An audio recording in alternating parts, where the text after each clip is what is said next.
Výstava s přednáškou Bohumila Adámka na téma péče o drobné sakrální objekty se konala na Zahradnické fakultě v Lednici.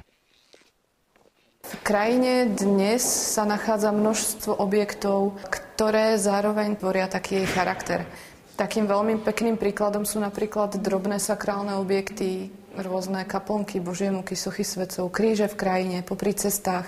Výstava, ktorú vidíme v priestoroch našej fakulty, je o týchto drobných stavbičkách, o tej ich hodnote, ale zároveň upozorňuje na zúfalý stav, v ktorom sa mnohé z týchto objektov nachádzajú. Myslím si, že je to veľmi pekný príklad toho, ako sa dá spolupracovať. Môžeme to nazvať s takými bežnými ľuďmi, pretože študenti dostávajú informácie v rámci prednášok od svojich pedagógov. Som ako keby takým hlasom študentov, ktorým sa aktivity pána Adámka vlastne zapáčili a rozhodli sme sa pozvať pána Adámka na našu školu, aby nám vlastne odprednášal o týchto dominantách, aby sme sa vlastne o tom dozvedeli viac, aby sa o tom viac dozvedela aj verejnosť.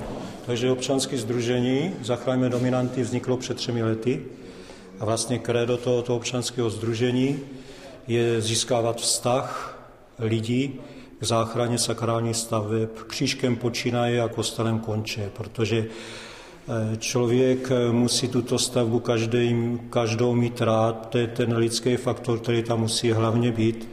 Bez toho to nejde. Ono totiž, když opravíte někde kapličku nebo křížek a ten člověk, dotyčný majitel nebo obec se tomu potom nevěnuje, stejně se začne rozpadat, že?